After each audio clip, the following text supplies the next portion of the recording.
How's it going, everybody? Thanks for watching another video. So tonight I want to talk about Buck Knives. That's right, the company that makes the good old 110 Hunter. I really feel like they are the forgotten knife company out there, because when I go to SHOT Show, there's a lot going on with Spyderco. You got Benchmade, you got Boker, you got Kershaw, fancy new steels, fancy new handles, and I think people often forget these are the guys that made the original lockback. Now, in all honesty, Buck hasn't really adapted to the knife market as quickly as they should have. They really were kind of clinging on to the outdoor hunter market. But I want to compare this old classic versus the two new ones. As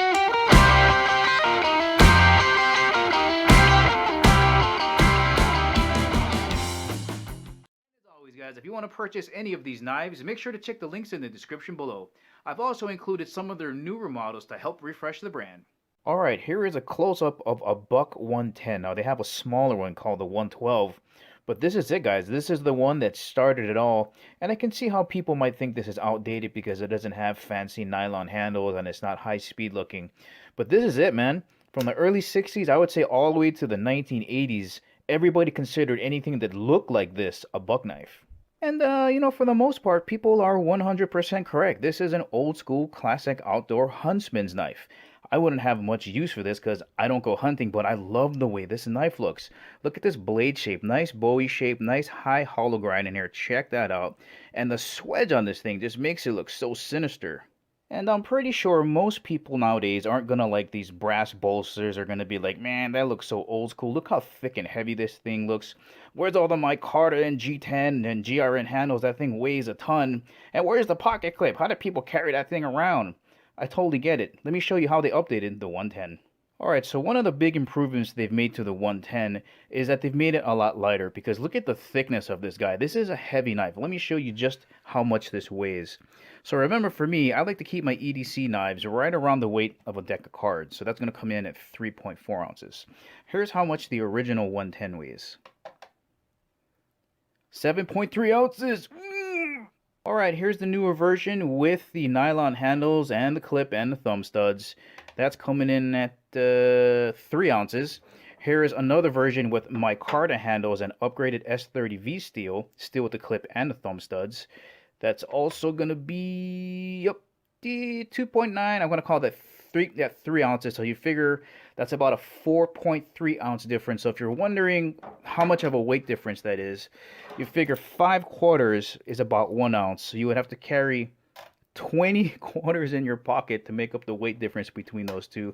I don't have 20 quarters, but the nearest thing I could find around the house are AA batteries. So not 2, not 2, not 4,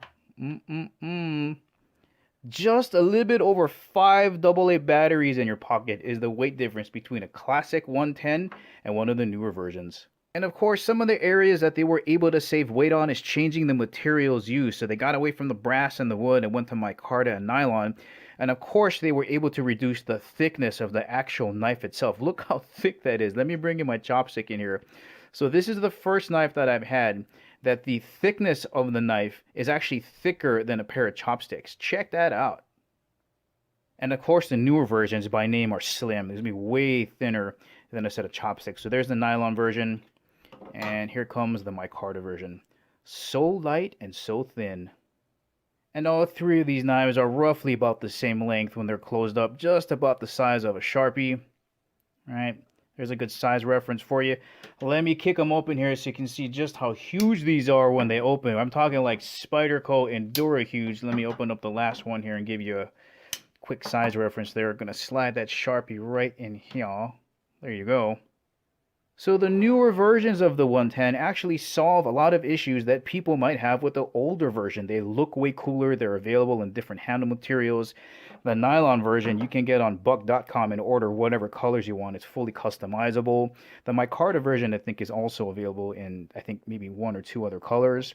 They got these sweet deep carry pocket clips. Guys, look how deep that's going to sit. It's going to disappear in your pocket.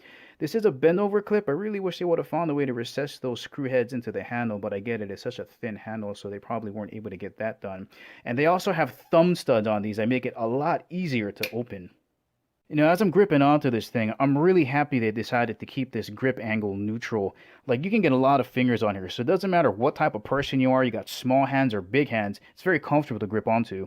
And if you're still kind of wish-washy about the 420 HC steel that they're using, you can upgrade to the Micarta version that has the upgraded S30V steel. So pretty much, they've got something for everyone in the new lineup. Well, alright guys, that's Buck Knives. They got a lifetime warranty on all of their knives. They got the sickest heat treatment on all of their blades. They really make sure that they get every last bit of performance from any blade they put out there. And now they've got something for just about everybody. But I gotta tell you, that thickness that you got on the original 110 is my favorite. Guys, that's the ending of the video. Remember, if you want to purchase any of these knives, make sure to check the links in the description below. Guys, hope you enjoyed the video. If you liked it, please give it the thumbs up. If you haven't subscribed to Chemo365, please do. And remember, I'll catch you guys laters.